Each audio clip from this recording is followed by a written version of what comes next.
श्री गजानन विजय अध्याय तिसरा प्रारंभ।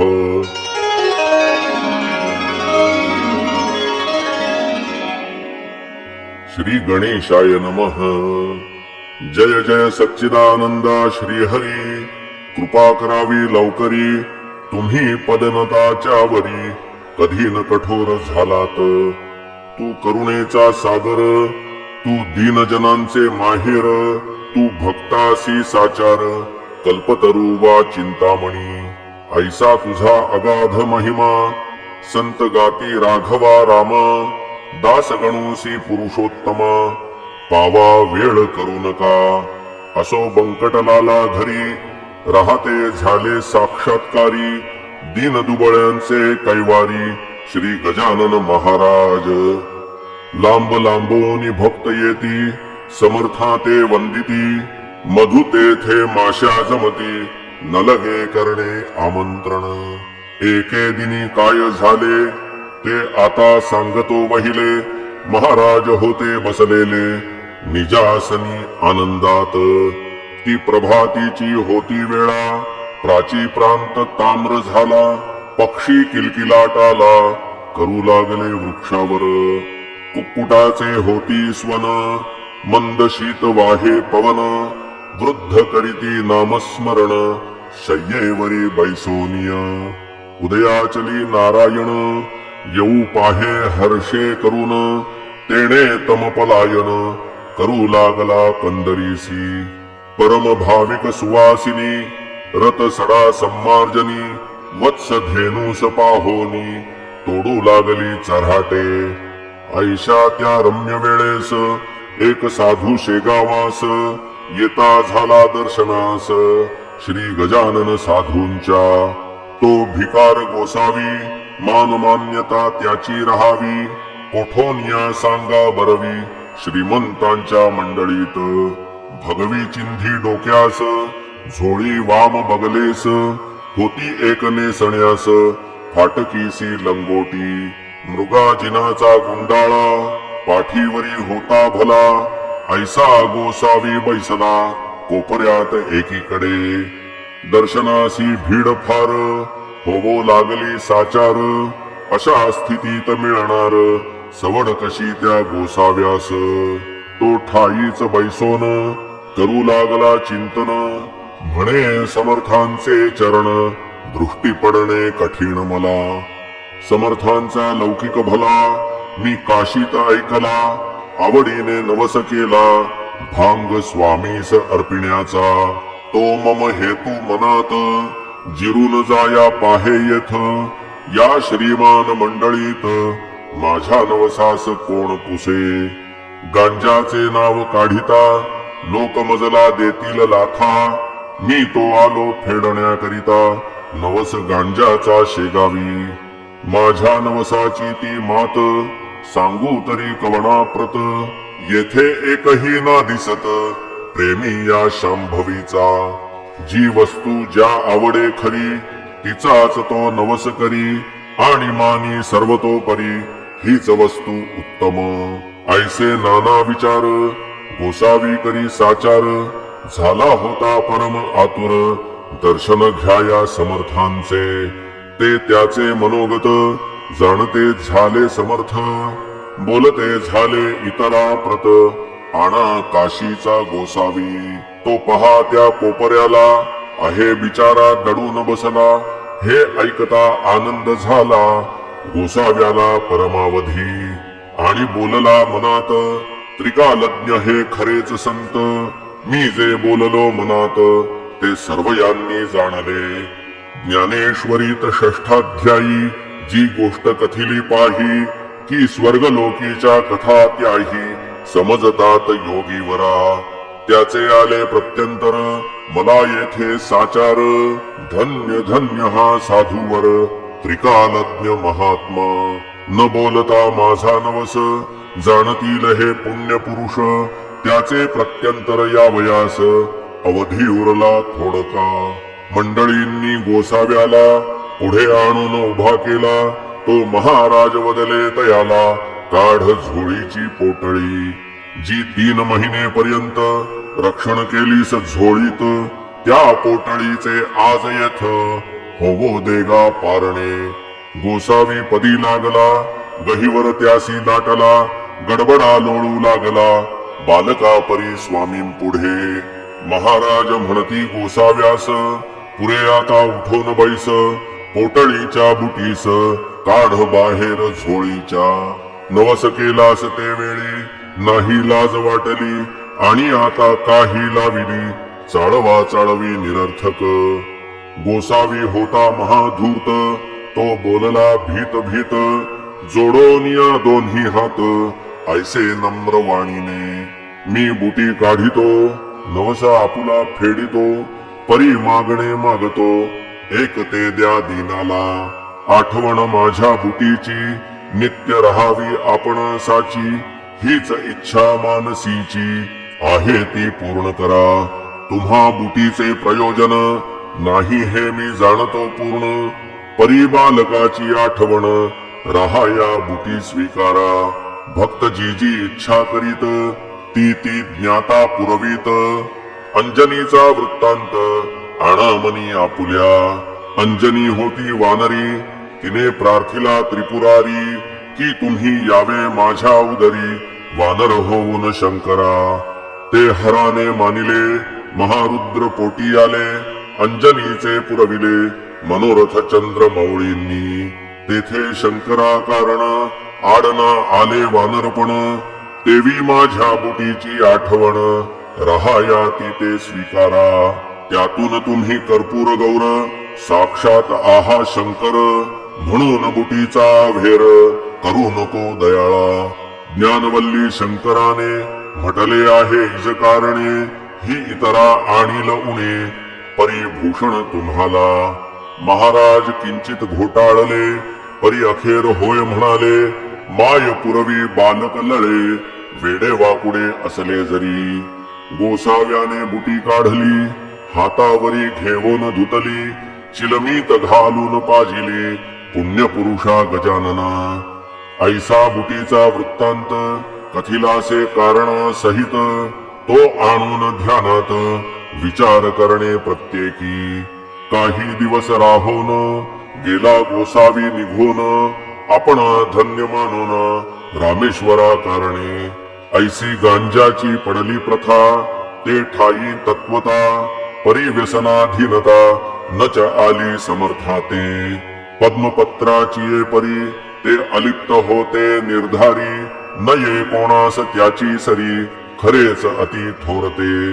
वेदरुचा अस्खलित उदात्त अनुदात्त स्वरांसहित, कधी म्हणाव्या मुखी सत्य, कधी त्याचे नाव नसे. वेदाक्षरे पडता श्रवणी, साशंक व्हावे वैदिकांनी, याच एका अनुमानी गजानन होते ब्राह्मण.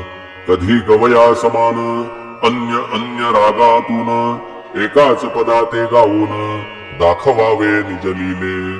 चंदन चावल बेलकी पतिया, प्रेम भारी या पदाठाया, ते आनंदात यवोनिया वरच्यावरी म्हणावे.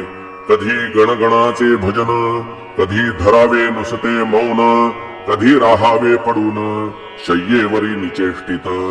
कधी वागावे पिशापरी, कधी भटकावे कांतारी, कधी शिरावे जाऊन घरी एखाद्याच्या अवचित. असो त्या शेगावात जानराव देशमुख विख्यात, होता त्याचा प्राणांत व्हावयाचा समय आला. व्याधी शरीरी बळावली, शक्तिपार निघून गेली, प्रयत्नांची कमाल केली वैद्यांनी ती आपुल्या. नाडी पाहून अखेर आपता कळविला समाचार, प्रसंग आहे कठीण फार, नसे आशा वाचण्याची. आम्ही केले प्रयत्नाती, परी यशना आले तिळरती. यांना आता घोंगड्यावरती काढून ठेवा हेच बरे. ते ऐकता अवघे आप्त, दुःख करीती अत्यंत.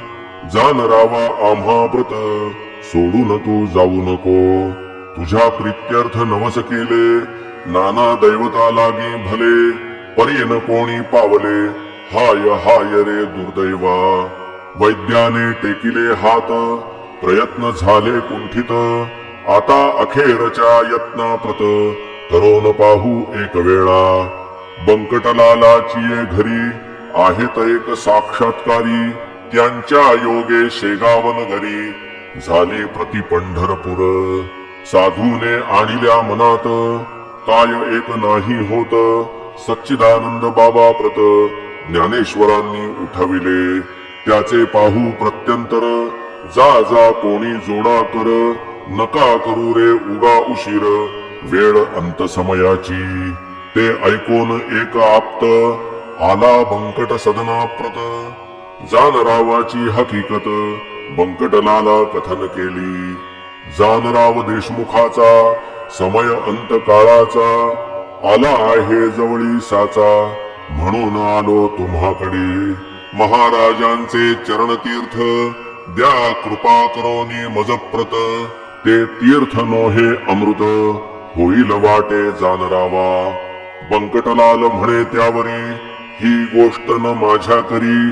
तुम्ही करावी अत्यादरी विनवणी आमुच्या वडिलाला. जैसे त्याने सुचविले तैसे आपते तात्काळ केले. भवानी रामा विनविले द्याया तीर्थ समर्थांचे. भवानी राम सज्जन होता मनाचा दयाळू पूर्ण. दुसऱ्याचे दुःख ऐकून सज्जनतेच विव्हळ होती. प्याल्यामध्ये भरून पाणी समर्थांच्या लाविले चरणी. आणि केली विनवणी तीर्थ देतो जानरावा. समर्थे तुकविली मान तीर्थ पाजिले नेवून. जानरावा कारण घर घर घशाची बंद झाली. हात हालवू लागला किंचित डोळा उघडिला. उतार पडू लागला तीर्थ प्रभावे देशमुखासी. तो पाहता प्रकार आनंदले नारी नर. सत्पुरुषाचा अधिकार आला कळून सर्वांसी. मग औषधी बंद केली तीर्थी भिस्त ठेविली. ज्या योगे लाभती झाली आरोग्यता जानरावा. 8 दिवसा माझारी जानराव झाला पहिल्या परी. भवानी रामाची ये घरी आला दर्शना समर्थांच्या. पहा संतांचे चरण तीर्थ साधनात झाले अमृत. संतनते साक्षात देव कलियुगाचे. येथे एकाईसी शंका उत्थान पावे सहज देखा. श्री गजानना सारिखा संत होता शेगावी. मग तो तेथे असताना गेले न पाहिजे कोणी जाणा. यमाजी पंताची या सदना परी हाच आहे कुतर्क. संत मृत्यूना टाळीती निसर्गाप्रमाणे वागती. परी संकटाते वारिती आगंतुक असल्यास ते. सच्चिदानंद बाबासी ज्ञानेशे उठविले नेवाशासी. परी ते अखेर आळंदीसी देह ठेविते झाले हो. याचे रहस्य हितुकेची आहे हे गंडांतर टाळीती पाहे. ते टाळणे काहीच नोहे अशक्य संत पुरुषाला. मृत्यूचे 3 प्रकार आहेत जगी साचार. त्यांची नावे क्रमवार देतो तुम्हा कारणे. आध्यात्मिक आधिभौतिक आणि तिसरा तो आधिदैविक. त्या तिघा माझी बलिष्ठ देख आध्यात्मिक मृत्यू असे. आधिभौतिकाची तयारी कुपथ्याने होते खरी. नाना प्रकारच्या शरीरी व्याधी निर्माण होतात. त्यांचा जोर झाल्यावर मृत्यू येतो अखेर. त्या मृत्यूचा परिहार करिता येतो औषधीने. मात्र औषधी देणारा शास्त्रज्ञ असला पाहिजे पुरा. औषधीचा पसारा आहे अवगत जयासी. ऐसा वैद्य भेटल्यास आधिभौतिकाचा होय नाश. तैसे आधिदैविकास नवससायास घालविती. हे गंडांतर रूपाचे मृत्यू 2 प्रकारचे. भौतिक आणि दैविकसाचे हे आहेत ख्यात जगी. मृत्यू जो का आध्यात्मिक तो कवनाच्याने नटळे देख. पाहा अर्जुनाचा बालक कृष्णा समक्ष पडला रणी. तैसा जानरावाचा मृत्यू गंडांतर स्वरूपाचा होता तो टाळीला साचा. समर्थ तीर्थ देवोनिय म्हणजे गंडांतरा कारण निवारिती साधू चरण. तेच आले घडोन शेगावा माझारी. काही मृत्यू नवसांनी टाळिता येती या जनी. परी तो नवस श्रद्धेनी केला पाहिजे विबुध हो.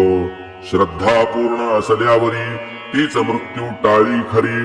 श्रद्धाच अवघ्या माझारी सर्व बाजूंनी श्रेष्ठ असे. चरणतीर्थ साधूंचे तेही टाळी मृत्यू साचे. वरील दोन प्रकारचे परी तो साधू पाहिजे. साधू असल्या वेशधारी ऐसी न होय गोष्ट खरी. माती न होय कस्तुरी हे ध्यानी असू द्या. षडविकार धुतल्या विना अंगी साधुत्व येईना. आणि साधू विण होईना अघटित कृत्य केव्हाही. म्हणून बहुरूप्या कारण जपणे आहे अवश्य जाण. उगीच पाहून पिवळेपण सोने पितळेस मानू नका. गजानन नवते वेशधारी ते पूर्ण साक्षात्कारी. म्हणून तीर्थाने झाली बरी व्याधी जानरावाची. देशमुख बरा झाल्यावर भंडारा घातिला थोर. साधू प्रित्यर्थ साचार बंकटलालाची घरी. तीर्थे देशमुख बरा झाला परी स्वामींशी पेच पडला. त्यांनी मनासी विचार केला तो ऐका येणे रीती. कडकपणा धरल्या विना ही उपाधी टळेना. स्वार्थ साधू प्रापंचिकांना साधुत्वाची चाड नसे. त्या दिवसापासून आणू लागले अवसान. स्वामी महाराज दयाघन वरपांगी कडक झाले. हा त्यांचा कडकपणा असह्य झाला इतरांना. परी त्यांच्या भक्तांना काही न त्याचे वाटले. जेवी नरसिंह अवतार इतरांशी वाटला क्रूर. परी कयाधूचा कुमार मुळी न भ्याला त्या रूपा. वाघीण इतरा भयंकर परी तिचे जे का असेल पोर. ते तिच्याच अंगावर निर्भयपणे क्रीडा करी. असो आता गोष्ट दुसरी सांगतो मी तुम्हा खरी. कस्तुरीच्या शेजारी बसल्या माती मोल पावे. चंदनाचा शेजार असला थोडा बहुत हिवर. वासित होतो साचार हा न्याय निसर्गाचा. वासित हिवर झालेला चंदन मानिला आपणाला. तरी त्याच्या फजितीला पारावार न राही पुढे. जेथे ऊस निपजतो तेथेच निवडुंग उगवतो. जेथे मोगरा वाढतो तेथेच येतो पिंगुळ. जेथे साधू सज्जन तेथेच मैंद निर्माण. हिरेगारा एकवटून खाणी माझी राहती.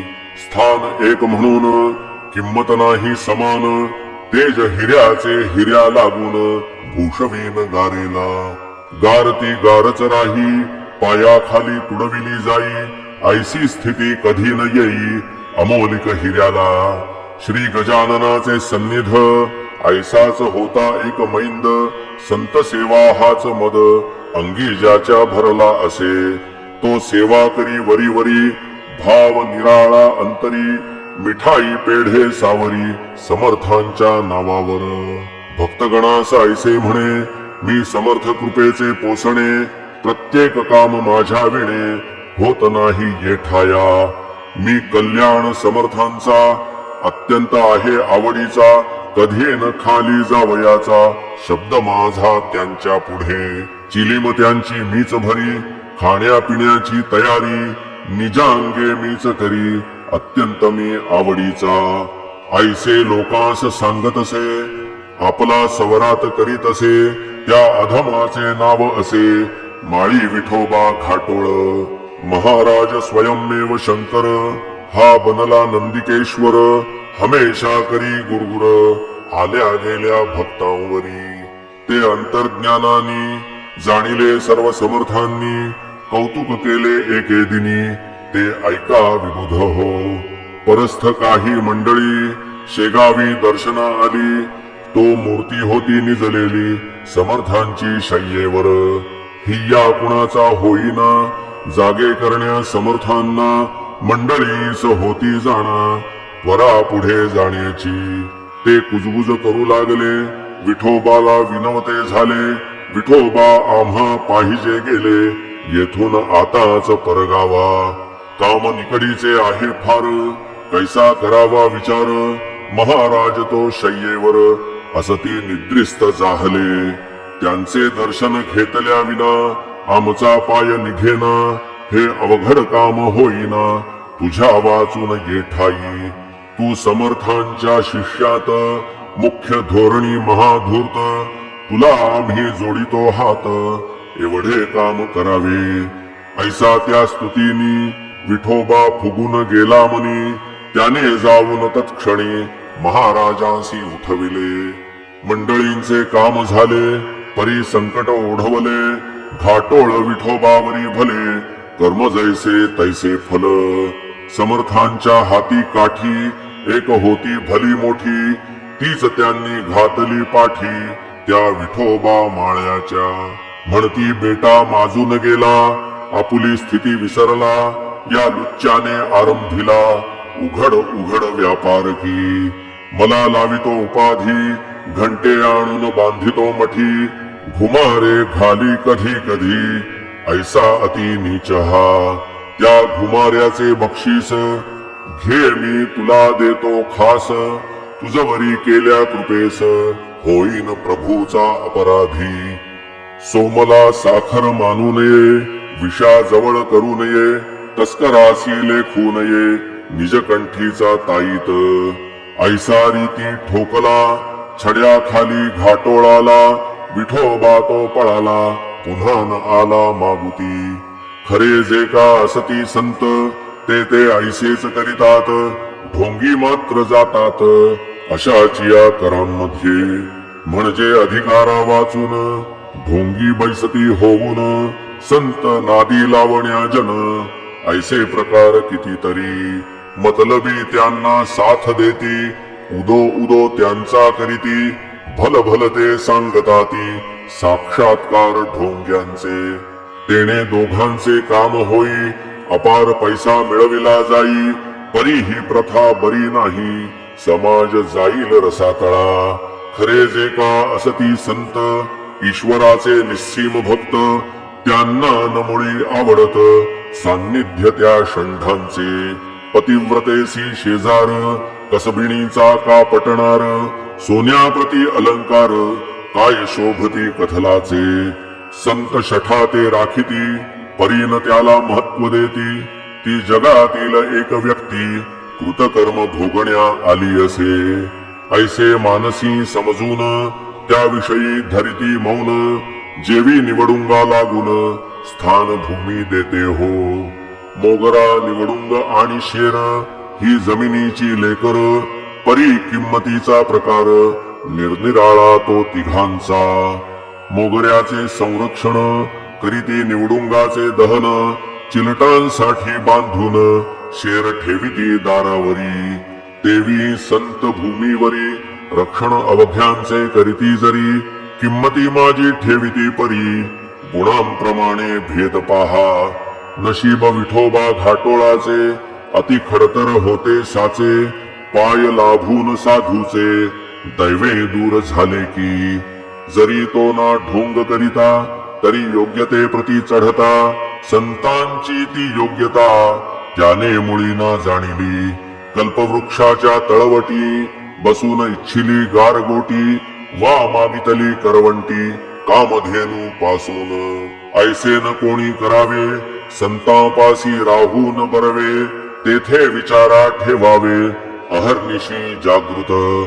हा दासगणू विरचित श्री गजानन विजय ग्रंथ, तारक होवो भवाब्धीत अवघ्या भाविका कारणे. श्री हरिहरार्पणमस्तु. शुभं भवतु. इति श्री गजानन विजय ग्रंथस्य तृतीयोऽध्यायः समाप्तः. श्री गजाननार्पणमस्तु.